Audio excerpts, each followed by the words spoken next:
Am I the a-hole for refusing to share money I will be given have access to at 18 with my stepsister and half-brother? I, 17 male, will be coming into a large amount of money when I turn 18. This is money that my mom, who died when I was 7, and my maternal grandparents accumulated for me since I was born. I won't say the exact amount, but it's between $500,000 and $1 million. The reason it's that much is my grandparents ran a successful business for many years and they sold it 18 months ago, and all money from that sale went to me. They kept none of it. My grandparents have control over all of it currently. Before my mom died, she left them in charge of the account where she was saving. She was married to my dad at the time, but had wanted to secure my future in case anything happened, like dad remarrying and having additional kids. She didn't want to run the risk that once she was gone, her money could be used for someone who wasn't her kid. My dad knew some money had been saved for me by mom, but was never aware of how much or little it was. He also had no idea my grandparents continued saving for me. My grandparents told me about the money over a year ago.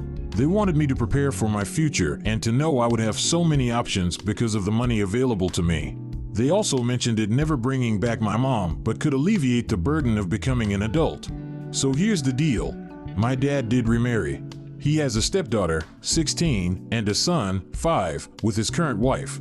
They are not wealthy, and my dad's wife has prepared her daughter to try and work hard for scholarships and financial aid to get into college because she wants to study to become a lawyer, I think. My dad had similar conversations with me and had sat me down a few times since I learned of the money's existence to figure out what our plans would be. Eventually, I told him it wasn't going to be a big concern, and I told him about the money.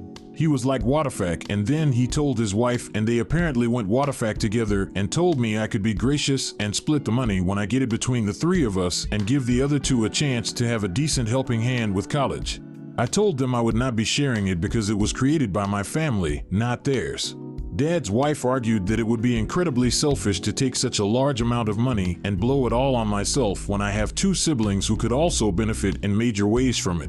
My dad told me even giving some of it to them, not a full split, but some money I have left at the end, would be amazing and would help my family out a lot. I told him I wasn't going to. They are so not happy with me. They told me that being selfish with this is not a good way to be. My dad is also pissed that he continued saving for me and dividing things equally between the three of us when I have so much I'll have access to in a few months. Am I the a-hole? Not the a-hole. Their reaction is exactly why your mom set it up how she did. She knew your dad and well enough to know the money would not be yours and used for children that are not hers. Yeah, that's exactly what I was thinking after the pressure campaign started. It was like, wow, mom sure did know what could happen, and she was right. Talk to your maternal grandparents about what happened. Let them set your dad straight on the matter. Not the a-hole. For future reference, don't tell anybody else about your money. I wasn't planning to. The only reason I told my dad is it was difficult to explain why I didn't need to do certain things when I supposedly had very little money at my disposal for college. All you should have said is that your grandparents would be helping you out as best they could. Then after you left for college, return the amount your dad saved for you, but still not tell them how much you actually had. Now that they know, they will all hound about bills, cars, house payments, house repairs, etc. Not the a-hole. This money was saved by your mom and grandparents to set you up in life. This money will get you through university and beyond. Your stepmom should have made provisions for her children. It is not up to you to provide for them. Stick to your guns and lead the life your mom wanted for you. She has been saving for her kids, but does not have access to the same kind of money that my grandparents did, and she's working on figuring out the best way for my stepsister to go to college like she wants. But I still say, like you do, that it's not my job to take care of it. Not the a-hole. Your situation is what your late mother guarded against by leaving it to your maternal grandparents to manage the money. She foresaw it happening. You are not obliged to help your step-siblings at all. You are not selfish at all. Now the cat is out of the bag, let your dad know that your mother foresaw what he will do. Wait, no. Get your maternal grandparents to tell it to his face that they are acting as the controllers. This should get him to back off. Money is always needed and there's never enough to go around. 500K to $1 million is not enough to last you a whole lifetime at the current inflation rate, but it's enough to give you a very good head start planning your future into a comfortable retirement or for any emergency. Am I the a-hole for telling my wife our daughter will not be given a unique or weird hippie name? My wife, 28 female, and I, 30 male, are expecting a baby girl in March. We have not yet decided on a name, and it's becoming worrying that we might not reach an agreement on what to call our daughter. We have very different ideas about what the name should be. My wife likes nothing too classic and normal like the names I have suggested: Elizabeth, Emily, Natasha, Hannah, Catherine, Francesca, Matilda, Annabelle, Isabel, Vivian, Sadie, and many others. My wife has suggested some names I would consider far more modern, and she likes unique and/or names I find very hippie: Sky, Indy, River, Ocean, Serafina, Atlas, Clove, Dove, Asteria, Lennox, Ember, Winter. We have thrown out hundreds if not thousands of names, and any time I ask her why she dislikes any of the more known common classic names, she said she likes none of them. She either finds them boring or old-leaning, and she doesn't like that. I told her it would be better for our child to grow up with a name that sounds normal versus one made up to be unique. She told me she would never agree to a name like Elizabeth or Amelia, another name I suggested. I told her I will not agree to a unique or weird hippie name for our daughter. She told me it's why we're still looking, and I told her that the names of late have been worse from her. She told me the feeling is mutual, and I am not going to force her to change her taste.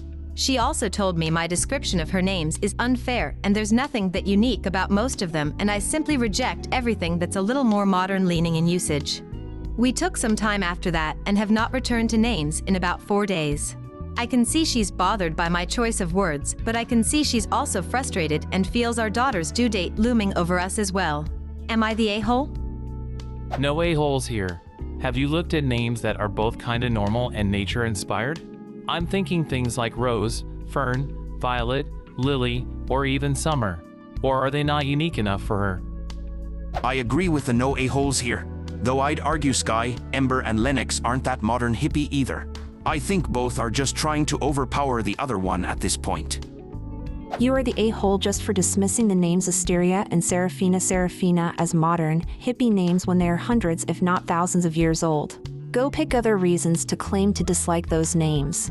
You guys should split the difference by naming your daughter Tiffany, a name that will annoy both of you through having a long historical medieval heritage while also sounding irritatingly modern.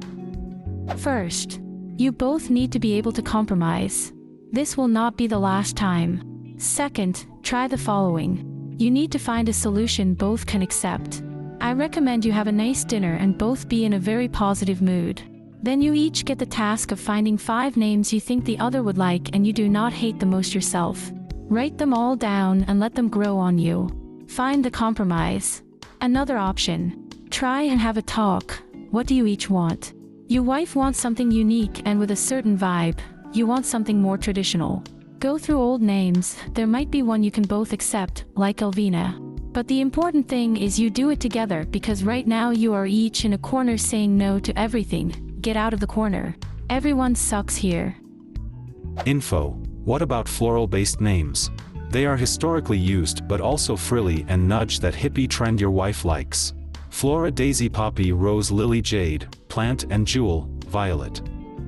It feels like at this point you're both rejecting names for the sake of rejecting them and refusing to let the other win. I recommend you both drop the subject for at least a week. Then come together and figure it out, because if you can't work together to pick a damn name for your child, then you aren't going to work as parents. Everyone sucks here. It kind of sounds like your wife is trying to compromise and you're not. She told me it's why we're still looking, and I told her that the names of late have been worse from her. How is that helpful? Based on this info, I would say you are the a-hole. You have to compromise. I'm sure there's a name out there that you both like. But more importantly, you should listen to her opinions and work as a team, not against each other. What do you think of these stories? Leave a comment and subscribe to the channel for more interesting stories.